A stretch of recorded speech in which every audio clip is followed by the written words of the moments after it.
una amonestación, las multas correspondientes, hasta la pérdida del registro del partido político. ¿Y cómo garantizamos que el candidato independiente y sus seguidores, sus simpatizantes, se van a conducir de manera correcta durante el proceso? Que van a respetar los lugares para colocación de propaganda, que no van a utilizar campañas negras, que van a utilizar los recursos de manera adecuada, etcétera. Pues hemos señalado que es aplicable el régimen sancionatorio electoral para el candidato independiente.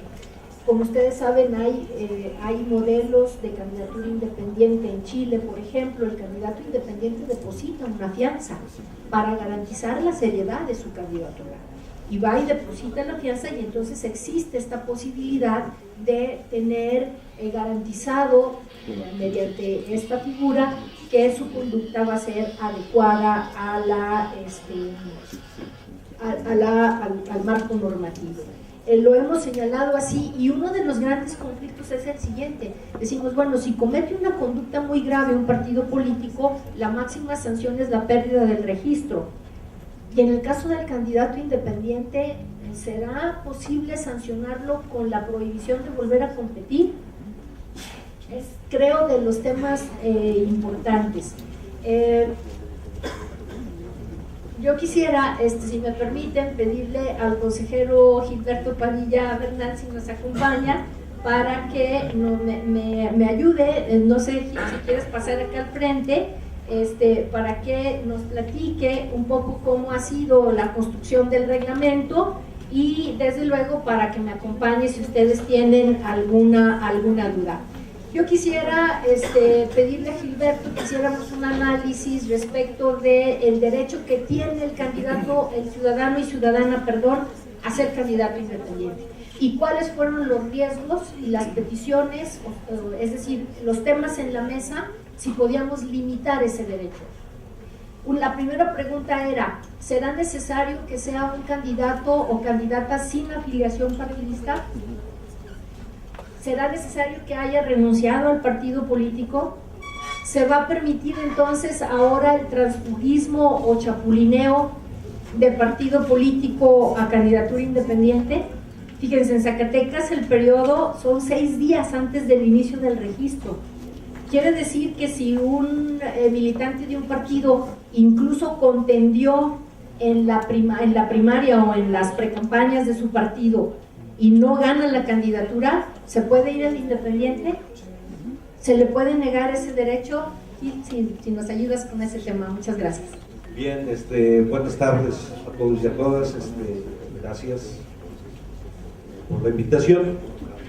Quisiera comentarles rápido y en grandes rasgos lo que ahora sí podemos decir nosotros los legisladores en el concepto de referéndum, porque tuvimos que legislar algo que no hizo nuestra legislatura del Estado.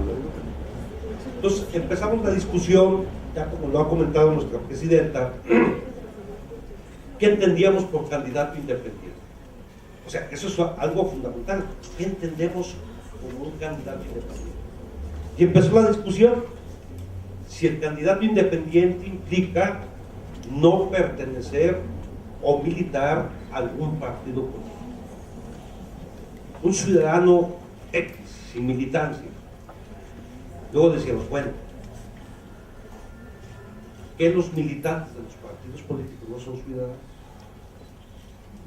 Pues sí, también. Aquel ciudadano que milita en un partido político se sujeta a ciertas condiciones, a ciertas reglas, bueno, a sus documentos básicos del partido. Inclusive manifiesta su voluntad de pertenecer al partido político. Decíamos, bueno, no debe pertenecer a un partido político. Y decíamos, ¿hasta qué momento podemos considerarlo como candidato independiente? Y empezamos a revisar todos los estatutos de los partidos políticos. Y nos dimos cuenta en algunos partidos políticos que la renuncia a la militancia del partido es simplemente, en algún partido, es hacerlo públicamente. Yo ya no pertenezco al partido, por consecuencia ya no pertenezco al partido, ya soy ciudadano común y corriente. En otros Y casi la mayoría de los estatutos de todos los partidos indica que si alguien participa en otro partido o apoya a otro candidato de un partido diferente al de él, automáticamente queda sin la membresía, ya no está afiliado.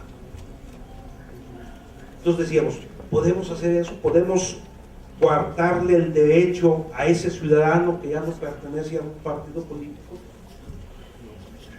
Y ese fue el debate. Empezamos a discutir si realmente podía ser o no. Hablábamos del derecho fundamental, ¿no? El derecho que tienen todos los ciudadanos de participar en la vida política, en este caso de nuestro Estado, como candidatos. La discusión se dio y llegamos al momento, inclusive la temporalidad. Habíamos dicho, no pertenecer a un partido político. Bueno, ¿y cuánto tiempo? ¿Un año, 2 años, 3 años, días, meses? ¿Cuánto? Y decíamos, no, es que implica aquí que estamos violando también derechos fundamentales. Si somos garantistas, entonces tenemos que buscarle la apertura del ciudadano. Por consecuencia, decíamos también, todo aquel ciudadano que haya participado en un proceso interno de selección para candidatos, ¿sí?, de un partido político, no tendrá derecho a participar. Dicen, bueno, le metemos esa limitación. Aquel que ya participó en un proceso de selección interna, y decíamos, bueno, y consideramos, bueno, se puede considerar como actos anticipados de campaña, porque obviamente el candidato independiente no puede ser actos de pre-campaña, pero sí lo podemos considerar nosotros como actos anticipados de campaña. Por consecuencia, ya no puede participar en un proceso de elección, porque hizo actos anticipados. Y decíamos, bueno, sí podemos hacerlo, lo dejamos plasmado en nuestro reglamento. Decíamos, hay que dejarlo.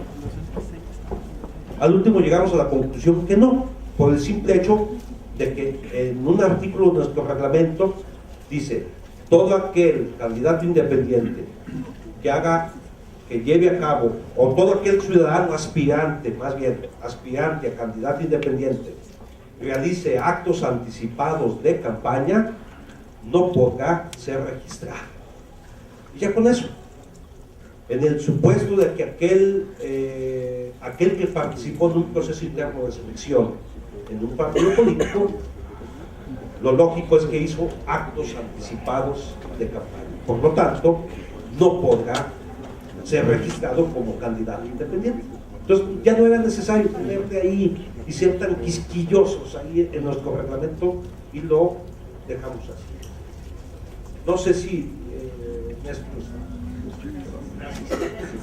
Bueno, finalmente yo quiero comentarles ya para cerrar cómo está, por ejemplo, la ley de Quintana Roo.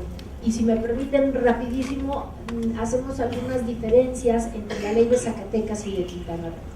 En Quintana Roo, la convocatoria se va a emitir el 18 de marzo para las candidaturas independientes. Nosotros la emitimos el sábado pasado. En Quintana Roo, del 18 al 21 de marzo, 3 días tendrán los candidatos, los aspirantes, los ciudadanos y las ciudadanas, para ir y decir quiero ser candidato. Si antes fíjense, la convocatoria sale el 18 y el 21 tienen que anunciar su deseo de ser candidato. En nuestro caso, tenemos 24 días. Nosotros ampliamos ese tiempo y dijimos no, sacamos la convocatoria y que tenga mucho tiempo para difundirla y para que la ciudadanía sepa que puede ser candidato independiente. En nuestro caso tendrá que informarlo el 9 de febrero, lo que nos da 24 días.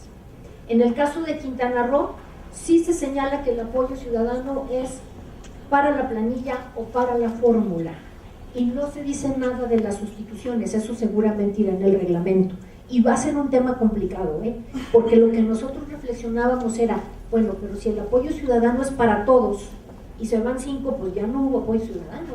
O sea, ¿dónde quedó esa legitimación de que la ciudadanía quería?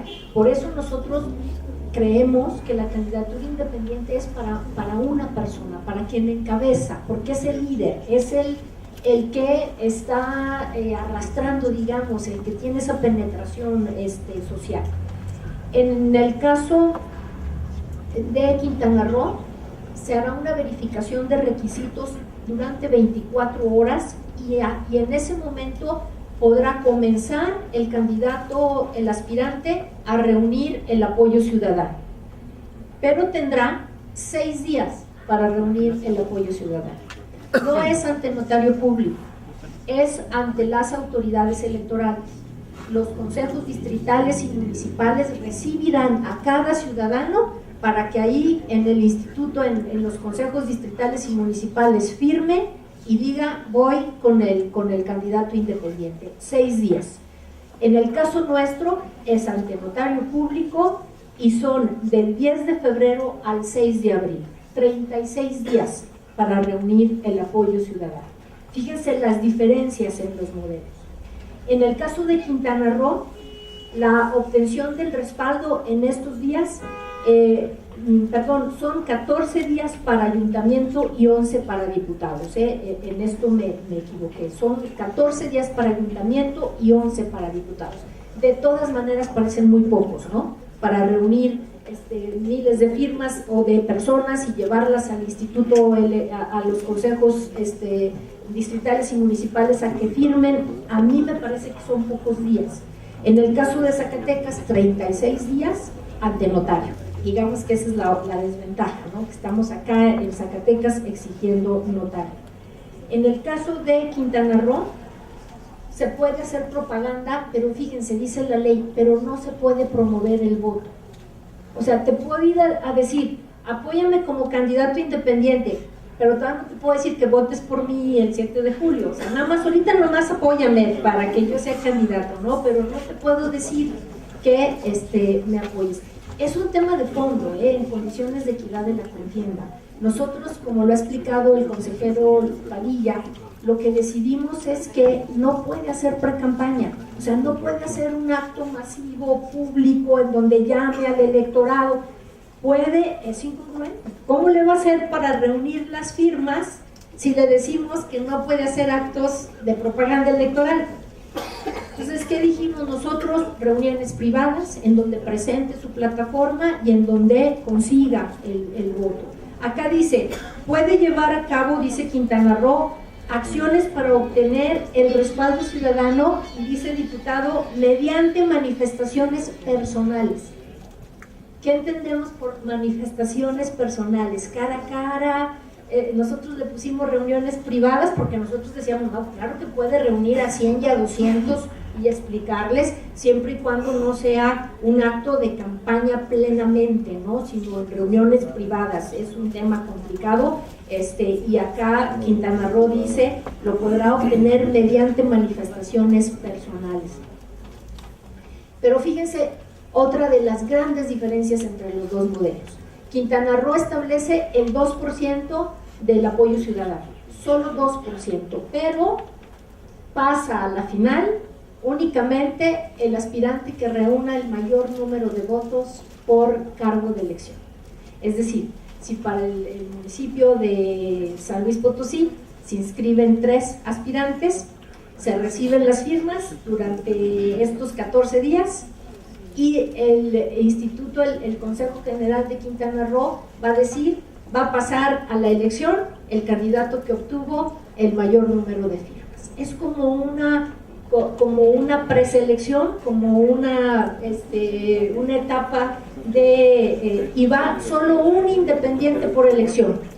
Eso dijo el legislador de Quintana Roo. Y con nosotros, en el caso de Zacatecas, no. Allá, si reúne su altísimo 8%, 10%, y lo reúnen 2 o 3, pues van los 2 o 3 candidatos independientes, que ese es un tema que en la operación del proceso se puede complicar, porque los 2 o 3 tendrán derecho a el representante en casilla Este es otro tema que nos gustaría comentarles, las complicaciones que tenemos ahora, porque el Instituto Federal Electoral nos dice, oye, ¿cómo que le vas a